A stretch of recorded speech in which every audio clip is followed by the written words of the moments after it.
Bonjour à toutes et à tous et bienvenue dans la tour de commandement, l'endroit d'un partage du commandeur. Ici Thibaut et on se retrouve enfin pour le dernier deck autour des cavernes oubliées d'Ixalan. Ouais, excusez-moi, je suis un petit peu... parce que, après ce deck, il y a une pause. Et pendant cette pause, on va pouvoir faire autre chose que de parler d'analyse d'édition. Oui, vous avez bien entendu. Bref, avant que je m'enthousiasme beaucoup trop, on va passer à la phase de pub, tout simplement. Et voici venir la phase de pub durant laquelle nous allons vous rappeler d'aller nous suivre sur les différents réseaux sociaux, sur Facebook, sur Twitter et sur Instagram, pour avoir toutes les news, toutes les infos de la tour de commandement, savoir quand est-ce que les vidéos sortent, mais également savoir quand est-ce que nous réalisons les différents lives sur Twitch. Et si jamais vous ne pouvez pas assister au live, vous avez les archives de la tour de commandement pour voir les replays de ces live Twitch. Nous en profitons également pour remercier les tipeurs de la tour de commandement. Sans eux, rien ne serait possible, car ils nous soutiennent financièrement chaque mois ou ponctuellement et nous permettent de continuer à investir dans les différents projets de la tour. Donc un grand merci à eux, et si jamais vous souhaitez les rejoindre, c'est dans la description de la vidéo. Et voilà, du coup on se retrouve pour ce tout dernier deck, et je pense pas mal attendu par beaucoup de gens. On fera le bilan bien évidemment, et je vous ferai mon retour dès qu'on aura fini d'en parler. C'est le deck Velociraptor, ce nom qui a tellement fait couler de l'encre. Il y en a qui ont trouvé que c'était du génie, d'autres qui ont dit « C'est quoi cette merde que vous avez pondu là ?» Bon, voilà, donc chacun est juge bien évidemment. Petit jeu de mots, bon honnêtement moi je pas, voilà, c'est ok, d'accord. On avait eu le Paintball en anglais dans Dominaria Uni, bon voilà, c'est pourquoi pas, mais voilà, c'est plutôt sympathique aussi. Bref, ce deck c'est un deck blanc, rouge, vert, donc Naya de son petit nom, et du coup qui a accès au tour pas mal des dinosaures.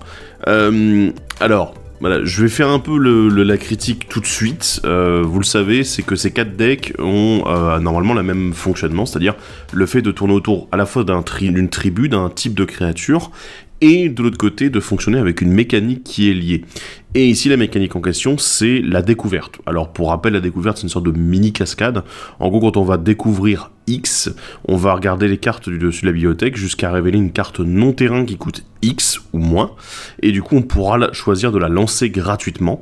Alors, c'est exilé, excusez-moi, voilà, je le reprécise. C'est exilé depuis le dessus de la bibliothèque jusqu'à révéler une carte qui coûte X, voilà, au moins, non-terrain, bien sûr. On a le choix, du coup, de la lancer ou bien de la mettre en main si on ne la lance pas. Ce qui est assez intéressant, ça ressemble en effet à une cascade. C'est pas tout à fait pareil parce que ici c'est pas forcément le lancement du sort, donc comme on va l'apprendre. Voilà. Je ferai un petit peu le bilan sur voilà, un peu comme pour le deck précédent, de l'équilibre entre le côté tribal et le côté de la découverte, etc. Comment ça a fonctionné, comment est-ce qu'ils l'ont mis en avant. On en parlera un petit peu à la fin. Voilà. Et comme d'habitude, je vais commencer avec les commandants, les nouveaux commandants, puis les commandants réédités dans le deck. Puis on parlera ensuite des nouvelles cartes, et enfin des rééditions. Je ne parlerai pas des cartes qui sont présentes dans le deck et qui font également partie de l'édition Les Cavernes oubliées d'Ixalan, puisque en fait on en a déjà parlé, voilà, ou alors elles sont plutôt quelconques, et du coup elles ont peut-être leur place dans le deck, mais voilà, sans plus. Voilà. On est parti, let's go. On va commencer avec le commandant principal, bien évidemment, c'est Pantlaza, Pantlaza, ah, mince, les noms, j'ai du mal. Pantlaza, oui, voilà, au Pantlaza, bon, bref, protégé du soleil, qui coûte 5 mana, dont un rouge, un vert et un blanc, c'est une créature légendaire, dinosaure, surprise, 4/4, et à chaque fois qu'elle arrive sur le champ de bataille, ou qu'un autre dinosaure arrive sur le champ de bataille sous votre contrôle, vous pouvez découvrir X. X étant l'endurance de cette créature, ne faites ceci qu'une seule fois par tour. Ok, assez intéressant, là on est encore une fois sur le côté un petit peu à la manière de Hagbal sur le deck précédent, en mode, bah voilà, j'ai lié littéralement dans ma capacité un type de créature avec la capacité, le mot-clé, la découverte ici, directement. C'est simple et ça fonctionne. Alors, on est basé sur l'endurance, qui peut paraître assez étonnant, parce que bon, ça pourrait être le coup, ça pourrait être très intéressant, mais Ici, on est vraiment basé sur l'endurance, ce qui est pas non plus une mauvaise chose. Alors, ça peut partir un petit peu en stupidité, parce que mine de rien, si vous tombez des dinosaures au fur et à mesure, parce que bon, le coup de mana d'un dinosaure et l'endurance de ce dinosaure vont pas forcément être les mêmes, d'autant plus si jamais vous avez des boosts sur le champ de bataille, étant donné qu'ils sont directement boostés à l'arrivée en jeu, ça peut donner des idées et dire ah bah tiens attends je vais pouvoir du coup mettre un dinosaure peut-être un peu plus fort que ce que j'avais espéré, donc voilà, et du coup ça peut être très intéressant, ça peut partir vite en sucette parce que c'est à l'arrivée en jeu, c'est pas au moment du lancement depuis la main comme la cascade, pardon, au moment du lancement, la cascade bien sûr pas forcément depuis la main, mais il n'y a pas de restriction en fait ici, donc du coup on peut partir en mode si vous arrivez à booster suffisamment vos dinosaures, je sais pas, via différents effets d'antienne, hein, bien sûr, vous allez vous retrouver à booster, et le dinosaure, du coup, le commandant, va vous permettre de, ah bah tiens, je vais faire découverte, parce qu'à chaque fois, hop, je lance mon sort, tac, gratuitement, paf, ah bah tiens, il arrive en jeu, oh c'est un dinosaure, oh bah tiens, il a beaucoup d'endurance, hop, on continue. Mais bien évidemment, ici dans le deck, c'est pas forcément dans le deck de base qui va être possible, je vous préviens tout de suite, il y a pas mal de créatures, voilà. Mais il y a 40 créatures de mémoire, voilà, je me l'étais noté quelque part, et il y en a, parmi les 40, il y en a 34, si ma mémoire est bonne, qui sont de dinosaures. Donc on a quand même 6 créatures non dinosaures pour des raisons évidentes. Mais voilà, donc il n'y a pas que du dino, il y a aussi d'autres sorts, d'autres cartes non terrain dans le deck. Donc bon, voilà, attendez-vous quand même à tomber sur d'autres choses que de dinosaures et à pas faire des moulinettes de dinos qui vont arriver en jeu les uns après les autres. Voilà. Bon, je trouve le design assez intéressant, c'est beaucoup de plus-value. Après, voilà, c'est pas un dinosaure qui a de l'évasion, ce qui est un petit peu dommage. Donc bon, c'est un dinosaure, c'est un commandant qui dit plus-value. Let's go. Le commandant secondaire, lui par contre, n'est pas un dinosaure. Eh oui, encore une fois, surprise. C'est Wayta, dresseuse prodige, qui est un humain et guerrier, du coup, qui coûte un rouge, un vert et un blanc. C'est une 1/5 avec la célérité, et elle a une capacité pour 3 manas, dont un vert, et en s'engageant, une créature ciblée que vous contrôlez se bat contre une autre créature ciblée.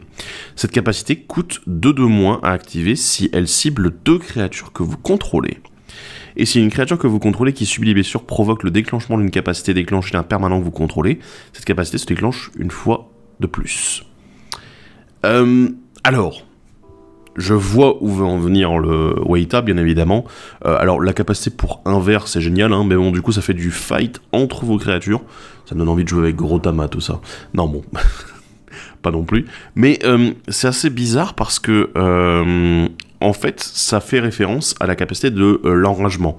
Pardon, la rage, excusez-moi, c'est enrage en anglais et rage en français. Je commence à faire un mix des deux, ça va être marrant. La rage, en fait, qui était une capacité notamment des dinosaures du premier Ixalan, des 2 éditions, qui avait cette capacité, quand ils prenaient des blessures, en fait, de déclencher une capacité. Ici, Wayta, elle est très intéressante parce qu'avec ce type de capacité, en effet, ça fonctionne très bien. Les 2 dinosaures vont peut-être se mettre des patates sur la tronche, mais en même temps, ils vont déclencher leur capacité d'enragement, et en plus Wayta va les déclencher une seconde fois chacun. Ça peut être très intéressant. Sauf que, voilà, donc Wayta dans un deck enrage dinosaure, voilà, la rage dinosaure, et pas de problème, ça marchera. Sauf que, bah en fait il n'y en a pas beaucoup dans le deck. Pas beaucoup, voire pas du tout. Il me semble qu'il y a peut-être 1, 2 de mémoire, voilà.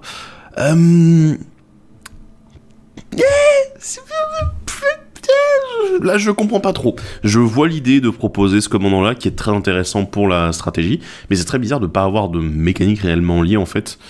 Et c'est vrai que la rage, avec la découverte, ça n'est pas lié du tout. Le commandant Pantlaza, pardon, je vais y arriver, fait pas le lien avec cette capacité-là, donc du coup, il n'y a pas de... Il n'y a pas de lien, en fait. Et du coup, Wayta fait très... à part, et voire même hors sujet par rapport au deck. C'est très bizarre. Je suis pas forcément fan pour le coup. Alors évidemment, vous pouvez faire en sorte que Wayta se batte avec une autre de vos créatures, puisqu'elle est 1/5, c'est peut-être aussi le but de dire ah bah tiens, je peux engager Wayta pour qu'elle se batte, qu'elle mette juste une blessure à quelqu'un. Mais bon, le problème c'est que le dinosaure va aussi rendre des coups, n'est-ce pas, hein, ils se battent. Hein. Et voilà, donc du coup j'ai un petit problème là-dessus. Je ne sais pas du tout. Voilà, je suis un petit peu déçu. Alors pas déçu du design, mais plus déçu de l'utilité dans le deck, que je trouve assez limité. Donc bon, à vous de voir. Par contre, si vous voulez faire un deck autour de la rage avec Wayta, ça paraît très bien, donc amusez-vous. On va parler ensuite des commandants réédités dans le deck. Alors bon, il n'y a pas vraiment de surprise. Alors pour une fois, c'est justifié qu'elle soit là. Zetalpa est de retour, voilà. Vous le savez, c'est notre gros dinosaure avec plein de mots-clés super chiants. Voilà, c'est le truc qu'on a vu rééditer 15 000 fois dans des decks pendant une période, et honnêtement, c'était saoulant parce que c'était vraiment pas agréable. C'était juste, oh bah tiens, j'ai une grosse bête en blanc, lol. Et, mais ici, évidemment, c'est très pertinent, puisque bon, on est sur une créature qui a beaucoup d'endurance, donc la découverte sera élevée. C'est un bon dinosaure, donc oui, en effet, là, il n'y a pas vraiment de souci. Autre commandant qui a été réédité 15 000 fois, c'est Etali, Tempête Primordiale. Mais bien sûr que oui, je veux dire, ici encore, c'est très justifié. Alors, Etali, les autres fois où elle a été éditée dans des decks, souvent c'était justifié aussi par le côté « Ah bah tiens, je vais jouer depuis l'exil, je vais piquer des cartes aux adversaires et tout. » Ok, voilà. Mais ici, ça l'est encore plus avec le côté « C'est un beau dinosaure, bonne statistique, etc. » Donc, pas trop de soucis à se faire. En effet, bon, voilà, c'est à sa place. Ensuite, alors là, truc plus surprenant, mais pas déconnant, c'est Xenagos, le dieu de la débauche. Ah bah oui, oui, évidemment. Là, on est sur, typiquement, c'est la carte de bourrin, quoi, voilà. Donc, on a des gros dinos, les booster en donnant un +X, c'est quand même extrêmement puissant. Oui, voilà, on double force et endurance, c'est quand même, enfin, la force. On double force et endurance en fonction de la force. On donne un boost, pardon. Voilà. Mais en gros, c'est assez intéressant. Après, ça va pas forcément être la stratégie en mode où Xenagos ne permet pas de faire en sorte que notamment vos créatures arrivent directement boostées, ce qui aurait été très intéressant. Une plus grosse endurance, du coup, ça aurait fait que la découverte aurait été très élevée avec Pantlaza. J'ai réussi cette fois-ci. Voilà. Voilà. C'est un peu dommage, mais on retrouve le côté très bourrin quand même qui convient plutôt bien aux dinosaures. Et enfin, bien évidemment, il nous fallait un dinosaure tricolore qui peut être à la tête du deck à la place des deux autres nouveaux commandants. C'est le seul et l'unique, c'est Zakama, Calamité Primordiale. Oui, non, ça n'est pas Guichette. Guichette, il est en édition, voilà, donc vous irez jeter un coup d'œil là-bas. Zakama, Calamité Primordiale, alors qui n'est pas techniquement une carte tribal dinosaure, voilà, honnêtement, c'est plutôt même un tribal ramp en mode je vais mettre plus de terrain possible, allez vas-y, on est parti, et puis je pose Zakama 4 tours plus tôt que ce que vous avez prévu. Voilà, donc c'est exactement le genre de stratégie qu'on peut avoir, mais ici ce qui est intéressant c'est que Zakama, alors, il a plein de capacités, il rend le mana qu'il a utilisé pour être lancé depuis la main, top qualité, et surtout, c'est quand même une 9-9. Donc du coup, on a beaucoup d'endurance, donc une grosse découverte, très intéressante pour aller avec Pantlaza. Donc, ouais, ça fonctionne très bien ici, c'est pertinent, ça va nous permettre de rejouer des dinos ensuite, parce qu'on l'aura lancé, voilà, puisque je vous conseille quand même de le lancer normalement. Donc oui, c'est vraiment très très intéressant. Et si jamais vous arrivez à faire une découverte sur Zakama, parce que vous avez 10 d'endurance à un moment sur un dino, ou 9, et ce qui est cool, c'est que comme vous l'avez lancé même sans payer son coup de mana, vous avez quand même dégagé les terrains. C'est marrant, j'avoue, ça fait plaisir. Donc bon, voilà, Zakama, très bien, mais je vous les conseille de le mettre à la tête du deck, c'est un deck vraiment très à part entière, Zakama, pour le coup.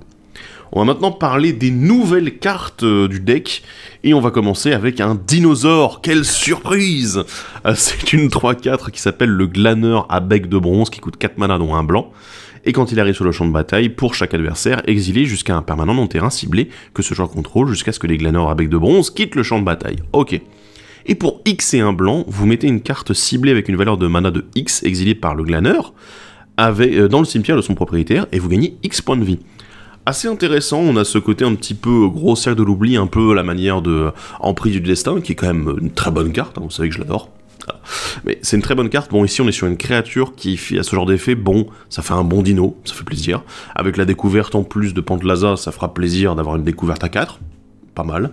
Mais moi j'aime bien l'option de pouvoir dire, ah bah tiens non en fait je vais te mettre ta carte au cimetière maintenant, et juste récupérer des points de vie pour éviter justement que tu récupères la carte derrière si jamais tu devais gérer mon dino. Ce qui est bien, c'est qu'on peut activer cette capacité-là en éphémère, ce qui fait qu'on peut le faire en réponse justement à une gestion potentielle, voilà, que ce soit un rasboard, une simple phase attaque qui a mal tourné, enfin voilà, c'est le genre de choses qui est super intéressante. Après, il y a un petit problème, c'est bon, on doit payer X étant le coût de la carte. Il y a un tout petit problème, c'est que si jamais vous exilez une grosse carte avec le Glaneur, et vous allez devoir payer masse mana pour éviter qu'il la récupère au moment où il va mourir. Donc, ça sera peut-être un petit peu chaud, il faudra peut-être faire plus attention que sur une emprise du destin, un cercle d'oubli, etc.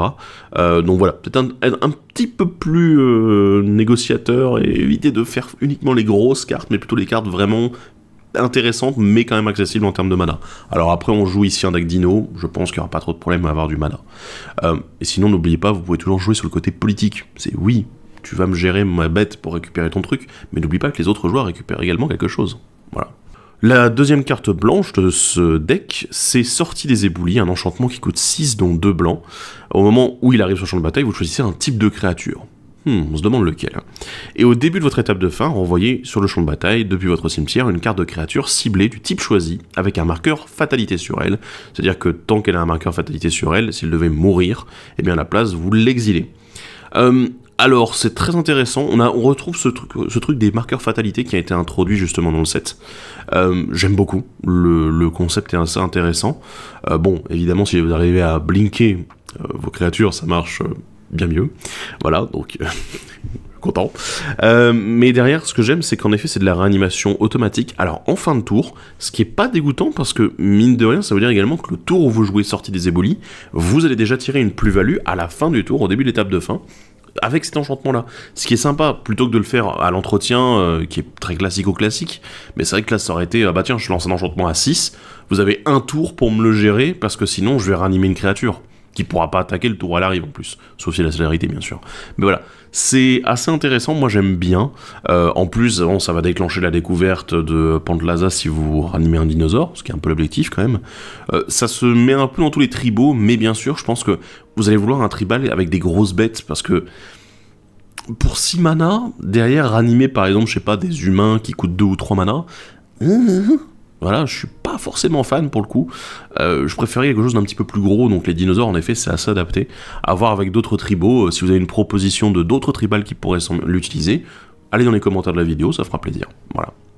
On va passer maintenant aux nouvelles cartes rouges, enfin ou plutôt à la nouvelle carte rouge, les Raptors Furieux. Regardez, ils sont vraiment pas de bonne humeur. C'est un dinosaure, bien évidemment, qui coûte 5 dont un rouge, c'est une 5-5, quel piétinement. Et à chaque fois qu'un dinosaure que vous contrôlez subit des blessures, il inflige autant de blessures à n'importe quelle cible qui n'est pas un dinosaure. Alors bon, là c'est pour évidemment éviter les boucles de rage en mode ma créature a pris une blessure, elle déclenche la capacité d'enrage, du coup elle va mettre une créature une créature dinosaure, bah voilà, non, en effet ça aurait été une boucle assez infernale. Donc bon, là, c'est assez intéressant. Alors le fait que ce soit quand elle subit des blessures, ça va fortement dissuader vos adversaires de bloquer éventuellement les dinos. Mais bon, on va être honnête, hein. Il y a un truc qui est noté sur les Raptors Furieux qui est quand même très important, c'est marqué piétinement. Les adversaires vont pas essayer de jump block en faisant je vais bloquer avec une 1-1 ou une 1-2, enfin ou une 2-2 pour éviter de prendre les dégâts. Non, parce que bloquer juste 1 ou 2 dégâts alors vous allez prendre tout le reste dans la tronche à cause du piétinement, ce qui est souvent le cas avec les dinosaures, hein, on va pas se mentir, et ben ça fait que ça rend le Raptor Furieux un petit peu mi-figue mi-raisin. Je veux dire, ça dissuade encore plus les adversaires de bloquer, mais en fait c'est déjà le cas avec une capacité comme le piétinement qui se retrouve très régulièrement chez les dinos. Donc bon, voilà. Après, bon, le fait qu'on ait ce côté ah bah oui, il subit des blessures, là du coup on repense justement à la rage et dire bah tiens, si en effet on fait de la rage, on met nous-mêmes des blessures à nos créatures, on pourra mettre des blessures ensuite directement aux joueurs, etc. Ça peut être assez intéressant en effet. Dans ce cas-là, oui, mais du coup c'est plutôt le plan de jeu rage, donc du coup qui fonctionnera plutôt avec Wayda qu'avec le commandant principal, dont j'ai oublié le nom encore, Pantlaza, je veux dire, et pas Wayla, Wayta, excusez-moi. Je vais y arriver. On va parler maintenant des nouvelles cartes vertes. Il y en a quand même quelques-unes hein, dans le deck. On commence avec l'Altisor Curieux. C'est un Altisor, regardez, il a un très long coup. Il coûte 4 dont un vert, c'est une 2-5, il a vigilance portée. Et à chaque fois qu'un dinosaure que vous contrôlez inflige des blessures de combat à un joueur, piochez une carte. Alors, bah, c'est bien. Je veux dire, on est sur une bonne carte de pioche. Bon, après, j'ai envie de dire qu'on avait déjà des créatures qui étaient très intéressantes, justement, pour aller sur le côté ah bah tiens, tes créatures, elles touchent, tu pioches. En vert, ça existe. On avait le Crogivre d'Oran qui est... Et en plus, il est excellent avec les dinosaures, parce qu'il a le contact mortel, en plus, quand il attaque. Donc, contact mortel, piétinement, je vous laisse deviner, ça fait très mal. Voilà. Et on avait Toski, également dans le même genre. Ce qui est assez intéressant ici, alors, je dirais même plus intriguant qu'autre chose, c'est que l'Altisor Curieux n'est pas une créature vraiment faite pour attaquer, c'est une 2-5, vigilance portée. Alors bon, vigilance portée, ça veut dire qu'il peut attaquer et bloquer, et de manière efficace, c'est très intéressant, mais c'est pas la bête que je vois le plus en train de bourriner comme un gros sac, hein, je vous avoue, il n'y a pas de piétinement dessus, il n'y a pas de menace, il n'y a rien, donc pourquoi pas, mais bon, c'est pas forcément le gros bourrin de service, mais c'est un bon support, en effet, pour les dinosaures. Bon, oui, pourquoi pas. On a l'imitateur à col jabot, un autre dinosaure, surprise, qui coûte 3 dont 1 vert, c'est une 3-3, et à chaque fois qu'il attaque, vous pouvez faire qu'il devienne une copie d'un autre dinosaure ciblé que vous contrôlez, excepté que son nom est imitateur à col jabot, et qu'il a cette capacité. Ce qui est assez intéressant, c'est que ici, l'imitateur devient une copie, non pas jusqu'à la fin du tour, mais tant que vous ne réutiliserez pas sa copie, enfin sa capacité au moment de l'attaque. Donc c'est assez intéressant là-dessus. On est sur voilà l'adaptation en fait, l'adaptativité de la carte. Et ce qui est intéressant aussi, c'est qu'il garde son nom, ce qui fait que si jamais vous copiez une créature légendaire, étant donné que le nom sera différent, vous pourrez avoir du coup 2 fois la même créature légendaire. Ce qui me fait dire que, avec Pantlaza, imitateur à col jabot, pas mal, intéressant, ouais en effet, ça peut être assez cool, et ça peut fonctionner pas mal du tout en fait, dans ce genre de synergie-là avec, ah bah tiens, j'ai un dinosaure légendaire qui est très fort et que j'ai envie de voir. Guichat. Bonjour. On regrette ta non-présence dans le leg, je pense, mais voilà. Donc, il est assez intéressant, il est pas très cher, ce qui est très bien pour un bon dino. Donc, ouais, ça fait plaisir. Donc, ouais, rien à rajouter. Passons au dinosaure suivant, du coup. On passe au Sion de la Calamité, une créature dinosaure, qui est une 5-5 pour 5 dans 2 verts. Il a la myriade, c'est-à-dire quand vous attaquez avec, vous allez faire une copie pour chaque autre joueur que vous n'attaquez pas, en fait, chaque autre adversaire que vous n'attaquez pas. Donc voilà, engagé attaquant, exilé au début de l'étape de fin de combat. Et à chaque fois que le Sion de la Calamité inflige des blessures de combat à un joueur, détruisez une cible, artefact ou enchantement que ce joueur contrôle. Oui, c'est bien. Je veux dire, le fait qu'on ait une 5-5 pour 5 déjà avec myriade, on est sur de bonnes stats.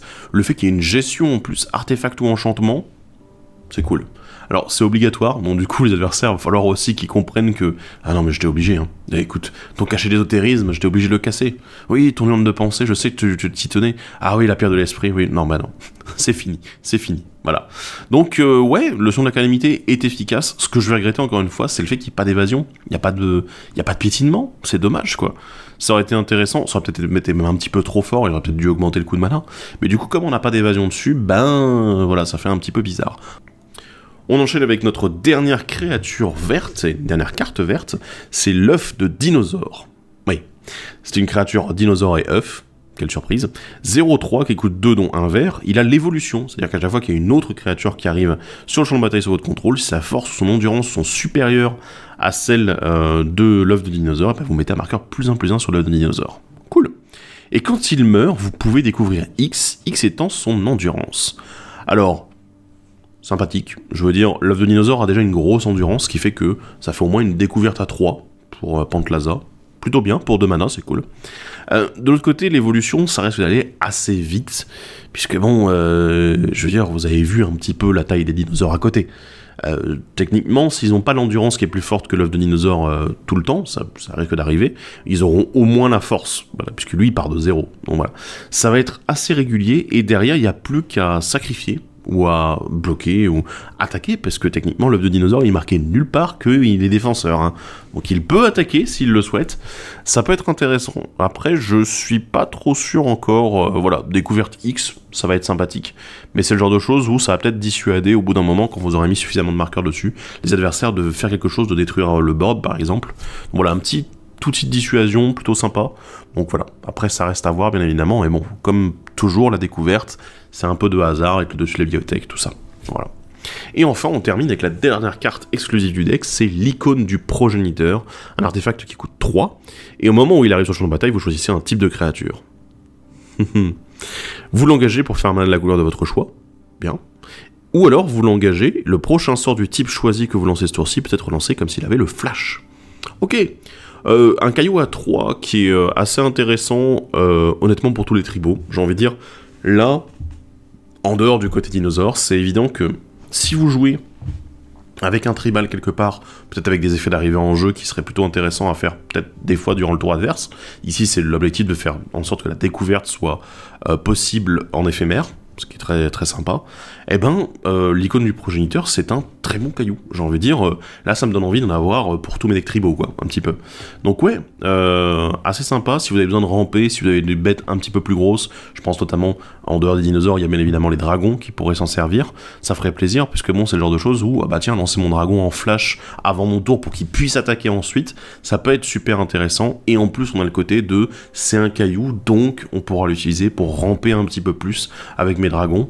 Voilà, c'est le genre de choses qui peut fonctionner. Si vous pensez évidemment à d'autres tribus, d'autres types de créatures qui peuvent utiliser l'icône de progéniteur très efficacement, bah écoutez, allez-y dans les commentaires. En tout cas, je pense que ça ne manque pas, bien évidemment. On va maintenant parler des rééditions de ce deck. Je vous avoue que c'était un petit peu le bordel pour choisir les rééditions, parce que, évidemment, il y a du dinosaure. Surprise, bien évidemment. Et ensuite, bah, il y a surtout du dinosaure. Ouais, je sais. On va commencer avec quelques cartes qui sont très utiles pour nos amis les dinos. Le maître chasseur d'Otepec, le chemin des descendants, et le dorspondyle fulminant. Oui, j'ai du mal avec les noms aujourd'hui. Alors, là j'aime bien parce que les trois font absolument pas la même chose. J'ai essayé de faire en sorte que c'était pas que des dinos, mais bon, le dorspondyle s'est un petit peu imposé à moi en mode... regarde, je suis le seul à donner un +1/+1 au dino. Voilà. Mais le maître chasseur d'Otepec, bien évidemment, est très intéressant ici. On est sur un réducteur de coups très efficace. Le chemin des descendants, c'est un cheating de coups qui est absolument monstrueux, hein, je vous avoue. Mais par contre, pour avoir vu le deck tourner et pour avoir déjà joué le chemin des descendants dans d'autres tribus, je pense notamment à Slivoid, je vous avoue que Chemin des Descendants, dans ce deck, c'est peut-être pas le truc génial auquel on s'attend. J'ai vu des gens le jouer, en fait, qui étaient finalement très déçus, parce que, bah, malheureusement, comme je l'ai dit, il n'y a que 34 dinosaures dans ce deck, ce qui fait que, en fait, vous avez une chance sur 3 de passer à côté de votre potentiel dinosaure, et surtout de mettre, littéralement, la carte que vous avez révélée en dessous de la bibliothèque. Voilà, donc c'est pas tip-top. Du coup j'ai un petit doute. Personnellement je le préfère dans les decks justement qui jouent plutôt Slivoid avec énormément de créatures du même type. Et là quand je dis énormément c'est genre 50% au minimum quoi. Donc bon. Voilà. À discuter, à tester, vous me direz ce que vous en avez pensé dans les parties si vous avez joué le deck tel quel. Le dorspondyle, bah oui, le boost. Tout simple, comme j'en ai parlé tout à l'heure, l'objectif c'est de faire en sorte que l'endurance des créatures soit éventuellement boostée. Donc vos dinosaures vont arriver, vont déclencher une découverte qui sera supérieure à potentiellement leur coup de mana, voire à au minimum à leur endurance de base, donc ce qui va faire des découvertes assez élevées. Le dorspondyle c'est évidemment l'un des rares dinosaures qui donne un boost, c'est l'un des vrais lords boost en fait dinosaures. Il n'y en a pas vraiment d'autres qui existent, mais moi pas de mémoire, pas souvenir, vous me direz dans les commentaires si je me suis trompé bien sûr, mais voilà, donc il est assez intéressant, et puis le fait d'avoir un mana sync pour faire des dinos en plus, ce qui fait de la découverte en plus, donc du coup ça va. Parlons maintenant d'autres dinosaures, j'en ai une liste, voilà, qui est des dinosaures intéressants bien sûr. On va commencer avec l'Altiseur du Temple, l'avatar du soleil levant pour le blanc. Oui, l'Altiseur du Temple, je ne pouvais pas passer à côté. Je sais que c'est... Alors, ça n'a jamais été un gros dino, ça n'a pas été un truc qui était très recherché, très cher. Mais en fait, il est très intéressant justement pour empêcher... pour protéger un petit peu le board. Et c'est très cool. Mine de rien, dans un deck dinosaure, c'est assez intéressant d'avoir ce genre d'effet qui dit, bah, voilà, je vais protéger un maximum mes bêtes de toutes les blessures. Ça fonctionne très bien. Donc bon, écoutez, ça fonctionne, pour l'avoir joué déjà dans un deck dinosaure, ça fonctionne du feu de Dieu, et c'est exactement ce que vous allez vouloir. L'avatar du soleil levant, alors, oui, c'est une vrasse sur un dinosaure, voilà. Ça coûte beaucoup de mana, l'avantage c'est que c'est également une découverte, donc ça peut être assez cool. Et je vous dirai juste une chose, n'oubliez pas d'ordonner vos triggers, parce que la découverte c'est une capacité d'arriver en jeu avec Pantlaza, et l'avatar du soleil levant, c'est aussi une capacité déclenchée à l'arrivée en jeu. Faites la découverte après l'effet d'avatar du soleil levant. Parce que comme je vous l'ai dit, il n'y a pas que des dinosaures en créature dans le deck. Donc faites attention là-dessus. On a également le Raptor en maraude pour le rouge. Celui-là, j'étais un petit peu obligé de l'inclure parce que, bon déjà, c'est un moteur à combo avec le Polyraptor qui n'est pas dans le deck, bien évidemment. Voilà, parce qu'ils sont pas débiles. Bon, bien sûr. Par contre, ce qui est assez intéressant, c'est la réduction de coups dessus. C'est un tout petit dinosaure, mais assez efficace. Il a plus d'endurance que son coup de mana. Encore une fois, très intéressant. Donc ouais, je ne pouvais pas vraiment passer à côté. On va parler maintenant des dinosaures verts, avec l'Altisor du Zénith, le Behemoth Royal et le Croc de Sabre Rétif. Alors, Altisor du Zénith, c'est pas une vrasse, c'est mieux qu'une vrasse. C'est mieux qu'une vrasse, c'est juste, il va fight. Voilà, il va se fight jusqu'au bout de la nuit, enfin du tour surtout.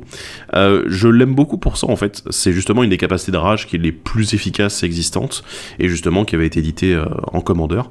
Donc très efficace, et ma foi, bah, j'ai pas grand chose d'autre à dire, vous l'apprécierez je pense autant que moi. Behemoth Royal et Croc de Sabre Rétif, on est sur 2 cartes justement qui vont nous permettre de poser plus de terrain par tour, c'est très cool. Enfin, faire plus de mana en tout cas, pas forcément poser les terrains, mais voilà, ça nous permet de faire les deux et de dire, bah oui, j'ai moyen de faire beaucoup plus de mana. Croc de Sabre Rétif, très intéressant pour le début de game, en plus, comme vous le voyez, il coûte que 3, et il a une endurance de 5, encore une fois, Pantlaza approuve, et le Behemoth Royal, bah oui, là, voilà, il y a le monarque dans le game, c'est super intéressant, il a le piétinement, donc du coup, il passe plutôt bien, c'est assez efficace, donc il est très cool. Et enfin, dernier dinosaure, celui-ci c'est multicolore, c'est le Régisor Alpha, je pouvais pas vraiment passer à côté, parce que bon, comment dire, il est noté célérité à tous mes dinos, ça peut être assez plaisant, je vous avoue, donc pourquoi pas garder ce Régisor Alpha, en tout cas il est très bien dans ce deck, et il fonctionnera très bien avec vos decks dinos. Et enfin, j'ai 3 dernières cartes dont je devais parler. Je n'ai pas de catégorie pour décrire ce bordel que j'ai mis là. Mais j'étais un petit peu obligé parce que ce sont 3 excellentes cartes. Alors, il y en a d'autres qui sont très bien dans le deck, bien sûr. On a de la protection, on a de la gestion, on a de la pioche, voilà. On a de la rampe, bien évidemment. Voilà, donc on a tout le package. Je vous laisserai aller voir la decklist complète, mais on a le package très classique de gestion, rampe et pioche, avec des grosses bêtes, voilà. Mais ces 3-là, j'étais obligé d'en parler parce que c'est 3 cartes, en fait, qui n'ont pas été rééditées depuis leur édition d'origine, et qui étaient assez recherchées, hein, je vais vous le dire tout de suite. On a la volonté d'Akroma, l'embrasement de Chandra, et le rythme de la forêt, Rhythm of the Wild. Voilà. Volonté d'Akroma, j'avoue que si on m'avait demandé ce que je pensais voir dans le deck Dino, je n'aurais probablement pas dit Volonté d'Akroma.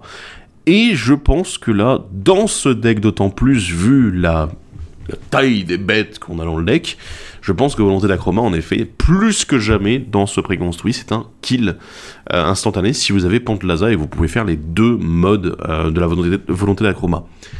Donc, si jamais vous la cherchez, vous avez un deck qui la contient, et vu le prix auquel elle était auparavant, ça pourrait être intéressant, en effet.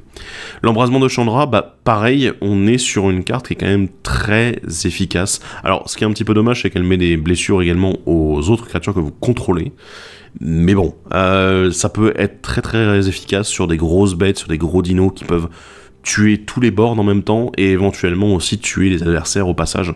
Donc ça peut être très très fort. Il y a des decks qui s'en servent et qui sont vraiment... Enfin, cette carte-là, c'est vraiment une carte centrale, en fait, pour éventuellement tuer le board. Donc voilà. Et le rythme de la forêt, bah oui, j'étais un petit peu obligé, c'est une Unco, ça me fait toujours marrer cette carte. C'est une fichue Unco qui est probablement l'une des meilleures cartes rouge-verte en termes de je joue des créatures et j'ai pas envie qu'on m'emmerde, parce que derrière, ne peut pas être contrecarré, l'émeute sur les créatures, c'est quand même célérité au +1/+1, et ce qui est bien, c'est que comme ils arrivent avec le marqueur +1/+1, évidemment, Pantlaza va prendre en compte le marqueur dans l'endurance totale de la créature pour la découverte, donc ça fonctionne très bien ici avec le deck. Et voilà, et c'est tout ce que j'avais à dire. Et c'est tout. J'ai pas d'autre édition dont je dois parler, parce que le reste, eh ben, je vais faire le bilan des autres rééditions assez rapidement, mais c'est plutôt très convenu, en fait.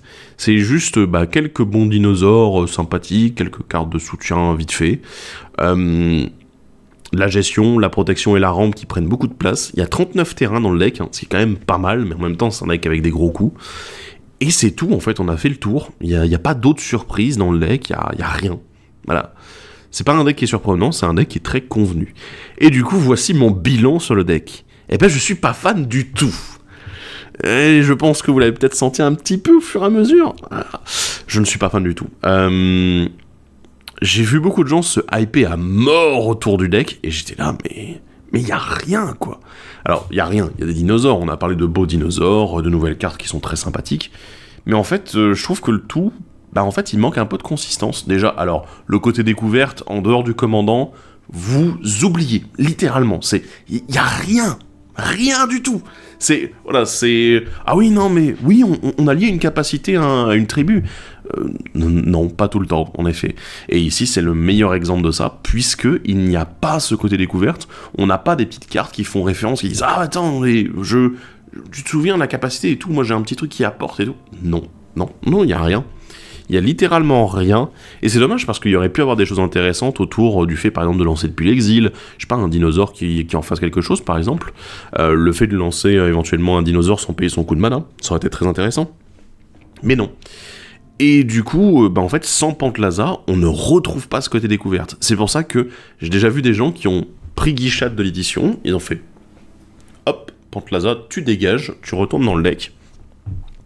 Et du coup, je mets Guichat à la place. Pourquoi ? Parce que Guichat, il fonctionne avec les dinosaures, qu'il y a des dinosaures dans le deck, et que c'est tout, il n'y a pas besoin d'aller chercher plus loin, en fait.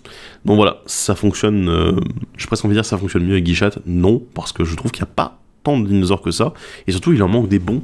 Il en manque vraiment des bons, et peut-être des moins chers aussi. C'est un peu le défaut que j'ai...